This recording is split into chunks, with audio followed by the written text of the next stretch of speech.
अस्सलाम वालेकुम नाजरीन, आज जो मैं आपको इबरतनाक वाक़या सुनाने वाली हूँ, गौर कीजिएगा कि आज भी हमारे माशरे में इस तरह के घिनौने काम हो रहे हैं। मुकम्मल वाक़या जानने के लिए वीडियो को आखिर तक ज़रूर देखिएगा। मैं अपनी बीवी की कब्र पर रोज़ाना फातिहा पढ़ने जाता तो देखता कि 5 मर्द मेरी बीवी की कब्र के पास खड़े होते और मुझे देखते ही चले जाते। मैंने अम्मा से पूछा तो अम्मा बोली, सच तो ये है कि ये तेरी बीवी के आशिक हैं। मुझे तो ये बात सुन के उसी दिन से बीवी से घिन आने लगी। उसी रात मेरी बीवी ख्वाब में आई और बोली कि मेरी कब्र खोदो। मैं आधी रात को बीवी की कब्र खोदने गया और यूं ही कब्र खोदी तो अंदर झांकते ही पाँव तले से जमीन निकल गई। मेरी बीवी को मरे हुए आज 10वां दिन था। मेरा नाम असद है और मेरी उम्र 32 साल है। मैं कराची का रिहायशी हूँ, लेकिन काम की वजह से अक्सर घर से बल्कि कराची से भी बाहर रहता हूँ। दरअसल मैं एक फौजी हूँ और आप जानते ही हैं फौजियों को घर में रहना कम ही नसीब होता है। वालिद मोहतरम का इंतकाल 16 साल की बरस में ही हो गया था। माँ ने बहुत मेहनत की और मैं FA के बाद फौज में भर्ती हो गया। हालांकि मेरा फौज में जाने का कोई दिल न था, क्योंकि मेरे जाने से माँ अकेली हो जाती, लेकिन माँ ने मुझे अपनी कसम देकर भेज दिया। 4 साल की तवील बेचैनी के बाद मैं घर आया तो माँ ने मंगनी कर दी और फिर मैं वापस चला गया। अगले 2-4 साल बाद मैं छुट्टियों पर आया तो माँ का ख्याल आया तो वापस जाने का मन ही नहीं किया। अम्मा को जब पता चला कि मैं वापस नहीं जा रहा तो उसने कहा, शादी कर लो, इस तरह मेरे पास तुम्हारी दुल्हन आ जाएगी, फिर मैं अकेली नहीं रहूंगी। वो दोनों थी तो औरतें ही, लेकिन फिर अम्मा ने मुझे मना ही लिया। मेरी बीवी बहुत नेक, अच्छी और पारसा थी, बहुत खिदमत गुजार थी, मेरी अम्मा का बहुत ख्याल रखती। वो बहुत जल्द उनसे घुल मिल गई। मैं भी अब अम्मा की तरफ से कुछ मुतमईन हो गया था। खैर, दिन गुजरते गए और मेरी रवानगी का वक्त आन पहुंचा। मैंने अपनी शरीक हयात को अम्मा का खास ख्याल रखने की ताकीद की। हालांकि इसकी ज़रूरत न थी, उसने मुझे कभी शिकायत का मौका ही नहीं दिया था, लेकिन अम्मा मेरे लिए बहुत खास थी। अब्बा के शहीद होने के बाद उन्होंने मुझे माँ और बाप दोनों का प्यार दिया। कभी मुझे ये महसूस नहीं होने दिया कि मैं यतीम हूँ। मेरी माँ बहुत अच्छी थी। सोसाइटी में उसे सब बहुत पसंद करते थे और सब उसे अम्मा जी कहते थे।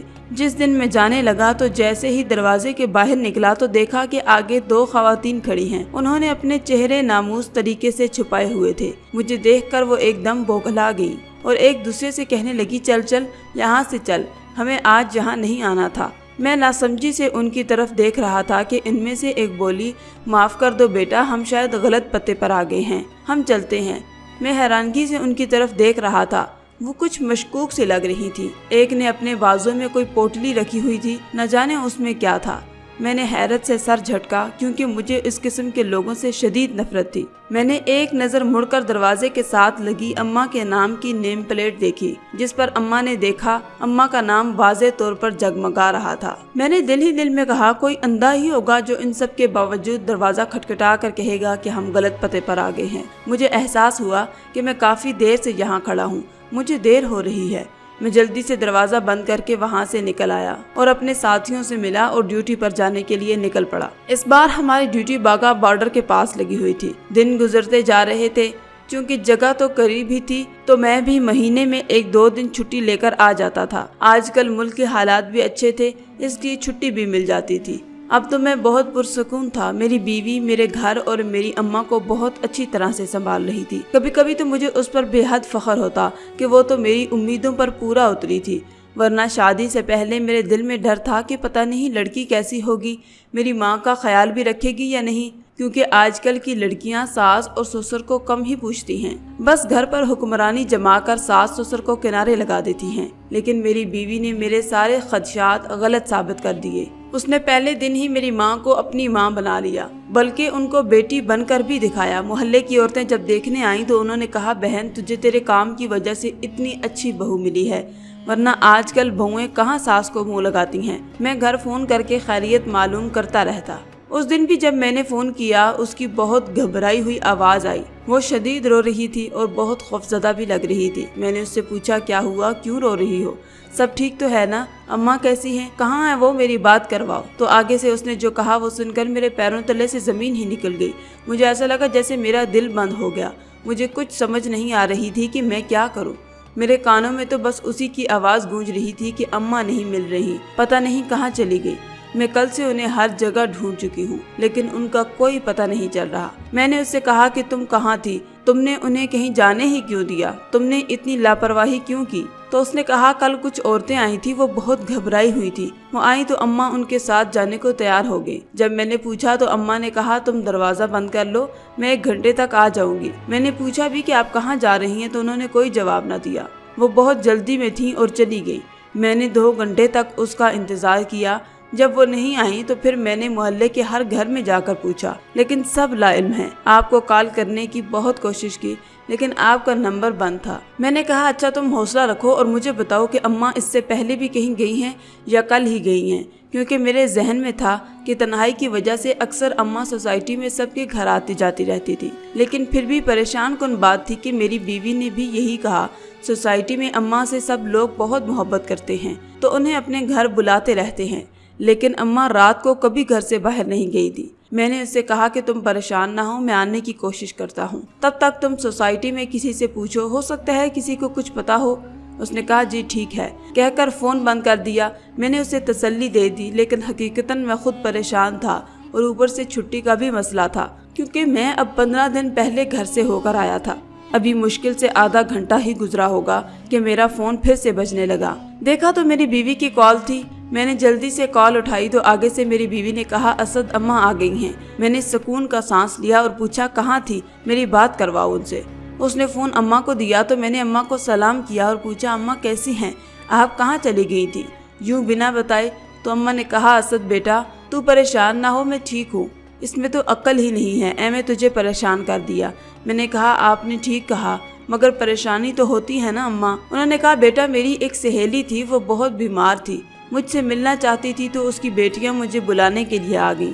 उसकी हालत तशवीशनाक थी तो मैं जल्दी में बहू को बताना ही भूल गई। घर से निकल गई क्योंकि मुझे यही लगा था कि मैं घंटे तक वापस आ जाऊंगी, लेकिन वहां जाकर पता चला कि उन्होंने तो अपनी रिहाइश ही तब्दील कर ली है। वहां मुझे सिर्फ जाने में ही 4 घंटे लग गए। रात पड़ गई तो किसी ने मुझे आने ही नहीं दिया। मैंने सोचा कि सुबह सवेरे निकल आऊंगी, लेकिन वो बेचारी सुबह सवेरे ही चल बसी। अम्मा ये कहते हुए रो पड़ी, फिर कहने लगी मुझे बहू की बड़ी फिक्र थी और मजबूरी भी थी कि लोग क्या कहेंगे, मैयत अभी पड़ी हुई है और बचपन की सहेली चल पड़ी है। और जैसे ही उसकी तदफीन हुई तो मैं फौरन आ गई। मैंने शुक्र किया कि अम्मा ठीक हैं। मैंने कहा अच्छा अम्मा आराम करें, आप थक गई होंगी, मैं सुबह फ़ोन करूँगा। दिन गुजरते रहे और मेरी परेशानी और बढ़ने लगी, क्योंकि माँ अक्सर घर से गायब रहने लगी। मैं जब कभी पूछता तो कभी कोई बात तो कभी कोई बात। मुल्क के हालात भी ख़राब होने लगे और मेरी ड्यूटी भी तब्दील कर दी गई और वहाँ कॉल मिलना भी नामुमकिन था। लेकिन अगर कभी मिल भी जाती तो मुझे ज़्यादातर यही खबर मिलती कि अम्मा आज इतने बजे घर आई, आज इतने बजे घर आई। तो मुझे कुछ समझ नहीं आ रही थी आखिर अम्मा को हो क्या गया है। मेरी बीवी भी बड़ी परेशान रहने लगी। ये परेशानियां वक्ती नहीं थी, बल्कि अब तो परेशानियों ने हमारे घर में डेरा ही डाल लिया था और अब उनका वहां से जाने का दूर दूर तक कोई इरादा न था। अम्मा की रूटीन से मेरी बीवी रोज बरोज फंसती चली जा रही थी। एक दिन मुझे उसकी कॉल आई तो वो बहुत जल्दी में लग रही थी। उसने कहा मैंने आपको कुछ बताना है। मैंने कहा हाँ बताओ। तो उसने कहा असद वो इतने में ही कॉल ड्रॉप हो गई। उसके बाद मैंने बहुत कोशिश की लेकिन कॉल ना लग सकी। खैर मैं भी ड्यूटी पर मामूर था और छुट्टी के इंतजार में था, जो कि मिलना नामुमकिन नजर आ रहा था। इसी तरह दिन गुजरते जा रहे थे। हमारे घर भी रोजमर्रा की तरह सास बहू के झगड़े शुरू हो चुके थे, लेकिन कोई भी बुनियादी वजह नजर नहीं आ रही थी। अगर माँ से बात करता तो वो रोते हुए बहू की शिकायत का दफ्तर खोल लेती और बीवी से बात करता तो उसके पास सास के खिलाफ पूरी लिस्ट होती। मेरी तो पूरी जिंदगी तबाह होकर रह गई थी। जिन 2 औरतों पर मैं भरोसा करता था मुझे उन पर फख्र होता था। उनको एक साथ इत्तेफाक से मिलजुल कर रहता देखकर मैं अल्लाह का शुक्र अदा करते न थकता था। आज उन्हीं 2 औरतों ने मुझे खुदा से शिकवा करने पर मजबूर कर दिया और अब मुझे ये लगने लगा कि मैंने शादी करके शायद गलत कर दिया। अकेले रहकर अम्मा भी खुश थी और मेरी जिंदगी भी पुरसुकून थी। फिर अचानक मेरी नजर अपनी वर्दी पर पड़ी और मैंने बेख्तियार खुदा का शुक्र अदा किया। मैं घर में नहीं रहता, वरना उन दोनों के साथ रहकर और उन दोनों की रोज बरोज बहस सुनकर शायद मैं पागल ही हो जाता। मैं 2 औरतों के दरमियान बुरी तरह फंस गया था। एक तरफ माँ थी और एक तरफ बीवी। न जाने क्यों लेकिन मुझे मेरी बीवी की बातें सच लगती थी, मगर फिर दूसरी तरफ अम्मा थी। दिन गुजरते जा रहे थे। एक दिन मुझे हैरत अंगेज तौर पर 1 महीने की छुट्टी दे दी गई। मैंने कोई दरख्वास्त नहीं की थी। मैंने अपना सामान बांधा और घर के लिए निकल पड़ा। मुझे नहीं पता था कि घर कयामत मेरा इंतजार कर रही है اور وہاں میری دنیا لٹ چکی ہے۔ ادھر میں مزے مزے سے سفر انجوائے کر رہا تھا، میرے تو وہم و گمان میں بھی نہ تھا کہ یہ چھٹیاں مجھے کس لیے دی گئی ہیں۔ جب میں گھر پہنچا تو میرے پیروں تلے سے زمین کھسک گئی، ساتوں آسمان ایک ساتھ مجھ پر ٹوٹ پڑے۔ قیامت تو گزر چکی تھی اور میں کتنا بدنصیب شخص تھا۔ میں جب اپنے گھر میں داخل ہوا تو میں نے دیکھا کہ کچھ عورتیں دانے پڑ رہی تھیں اور کچھ سپارے پڑنے میں مشغول تھیں۔ ایک طرف کچھ مرد حضرات کھانے پکانے اور پکوانے میں مصروف تھے اور دوسری طرف دھڑا دھڑ پھل کاٹے جا رہے تھے۔ ہمارے گھر پوری سوسائٹی کے لوگ جمع تھے، لیکن ان میں مجھے میری ماں اور بیوی کہیں نظر نہیں آئی۔ مجھے ایک دم کچھ غلط ہونے کا احساس ہوا۔ میں نے دل ہی دل میں کہا، اللہ کرے جو میں سوچ رہا ہوں وہ سب جھوٹ ہو اور یہ سب ایک خواب ہو۔ میں بھاگ کر اماں کے کمرے میں گیا تو ایک سکون کی لہر جسم میں دوڑ گئی۔ اماں جائے نماز پر بیٹھی ہوئی دعا مانگ رہی تھی۔ میں فوراً اماں تک گیا، لیکن جیسے ہی ان کے چہرے پر نظر پڑی میں ایک دم خوفزدہ ہو گیا۔ اماں کی آنکھیں سوجی ہوئی تھی، جیسے وہ کافی دیر تک روتی رہی ہوں۔ اماں نے جیسے مجھے دیکھا تو میرے گلے لگ کر پھوٹ پھوٹ کر رونے لگی۔ ان کی اگلی بات نے تو میرا کلیجہ چیر دیا۔ وہ زاروں قطار رو رہی تھی اور ساتھ میں کہہ رہی تھی کہ مجھے معاف کر دے بیٹا، میں تیری امانت سنبھال نہ پائی۔ ہائے میرا بیٹا لٹ گیا، ہائے اسے بھری جوانی میں روگ لگ گیا۔ ابھی تو اس نے اولاد کی خوشی بھی نہیں دیکھی تھی، اللہ جانے کس کی نظر کھا گئی میرے بچے کو۔ میرے بچے کی ہستی بستی دنیا اجڑ گئی، میرا بچہ اکیلا ہو گیا۔ میں حیرت کا مجسمہ بنے ہوئے اماں کے گلے لگا ہوا تھا۔ جو کچھ میرے کان سن رہے تھے اس پر یقین کرنا بہت مشکل تھا۔ میں نے بے ساختہ اپنی بیوی کو آوازیں دینا شروع کر دی اور کہا، کہاں ہو تم؟ جلدی آؤ ادھر، اماں کے لیے پانی لے کر آؤ۔ میری آوازیں سن کر اماں اب زور زور سے رونے لگی اور باہر کی عورتیں اٹھ کر کمرے کے دروازے کے پاس آ گئیں اور منہ پر ہاتھ رکھ کر رونے لگی۔ ان میں کوئی میری طرف افسوس سے دیکھ رہا تھا تو کوئی دکھ سے، کسی کی نظروں میں ہمدردی تھی اور کسی کی نظروں میں رحم۔ میں نے اماں سے کہا، اماں تیری بہو کہاں ہے؟ سو رہی ہوگی، اسے تو میں نے بہت سر پر چڑھا لیا ہے۔ اسے نہیں پتا کہ شوہر جب گھر آئے تو پانی پوچھتے ہیں، میں خود ہی اسے اٹھا کر لاتا ہوں۔ میں جیسے ہی اماں کے پاس سے اٹھا، اماں نے مجھے پکڑ کر چارپائی پر بٹھا لیا اور بولی، پتر تجھے صدمہ لگ گیا ہے، پتر تو یہاں بیٹھ، تیری بیوی چلی گئی ہے ہمیشہ کے لیے، اب اسے کوئی نہیں جگا سکتا۔ تو نے تو اسے میرے ساتھ چھوڑا تھا، لیکن وہ مجبور ماں کو پھر اکیلا کر گئی۔ اسے ذرا خیال نہ آیا، نہ تیرا نہ میرا، ہم پیچھے اکیلے کیسے رہیں گے؟ اب کوئی تجھے پانی نہیں پوچھے گا بیٹا، تیری بیوی مر گئی ہے، اب کبھی نہیں جاگے گی، وہ کبھی نہیں اٹھے گی۔ ماں کے الفاظ تھے یا کوئی موت کا اعلان؟ مجھے ایسا لگا جیسے میرے کانوں میں کسی نے پگھلتا ہوا شیشہ ڈال دیا ہو۔ مجھے لگا جیسے میرے دل کی دھڑکن رک گئی ہو۔ مجھ پر تو ظلم کے پہاڑ ٹوٹ پڑے تھے اور میں ناعلم تھا۔ میری شریک حیات، میری جان، میری بیوی مجھے 2 دن پہلے ہی چھوڑ کر جا چکی تھی اور میں بد نصیب شخص اس کا آخری دیدار بھی نہ کر پایا۔ میں تو اس کی میت کو کندھا بھی نہ دے سکا۔ میں اماں کی گود میں سر رکھ کر بچوں کی طرح رو دیا۔ پھر مجھے سوچ آئی کہ ہمیں وردی میں دیکھ کر لوگ سوچتے ہیں کہ کتنے خوش قسمت ہیں، لیکن وہ یہ نہیں جانتے کہ وطن کے لیے ہم لوگوں کے حصے میں کتنے بڑے بڑے خسارے آتے ہیں۔ اصل میں ہم خوش نصیب نہیں بد نصیب ہوتے ہیں۔ خوش نصیبی صرف اس وقت ہوتی ہے جب ہمیں تابوت میں بند کر کے شہید کے طور پر لایا جاتا ہے۔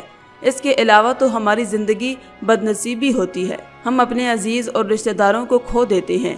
ہم سے منسلک، ہمارے دل و جان سے پیارے ہم سے منہ موڑ کر من و مٹی تلے سو جاتے ہیں، لیکن ہمیں خبر نہیں ہوتی۔ ہم نہیں جانتے کہ ہماری غیر موجودگی میں پیچھے کیا کیا ہوتا رہتا ہے۔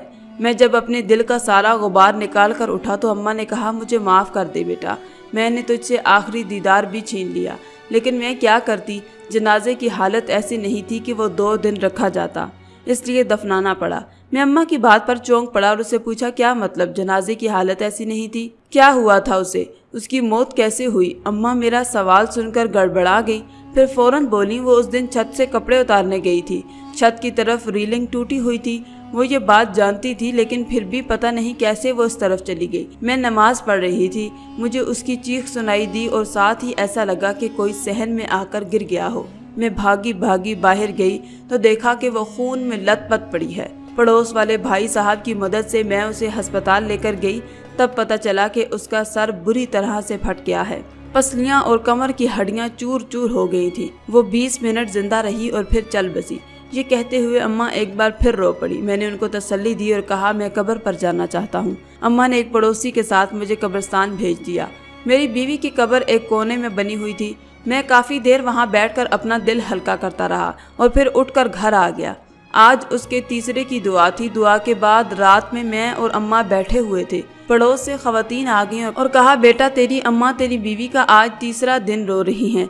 इसे तो हार्ट अटैक भी हो चुका है। तेरी बीवी की मौत पर तुम इसे थोड़ी देर के लिए हमारे साथ भेजते हो, थोड़ी देर के लिए बहल जाएगी। अम्मा की हार्ट अटैक वाली बात सुनकर मैं हैरत ज़दा हो गया। अम्मा ने मुझसे ये बात क्यों छुपाई थी? खैर मैंने अम्मा को उनके साथ भेज दिया और उठकर कमरे में आ गया। अम्मा रात के 1 बजे वापस आई, साथ में वो खातून भी थी और उन्होंने कहा, तुम्हारी अम्मा को नींद की गोली दी थी ताकि वो सो जाए, क्योंकि वो तो किसी तौर पर चुप ही नहीं हो रही थी। अभी जागी हैं तो मैं लेकर आई हूँ। मैं तो कह रही थी वहीं रुक जाओ, लेकिन इन्होंने कहा मेरा बेटा अकेला है। मुझे अपनी माँ पर बेसाख्ता प्यार आया। मेरी माँ कितनी अच्छी थी, लेकिन मैं नहीं जानता था कि मेरी माँ के अंदर एक भयानक औरत छुपी हुई है।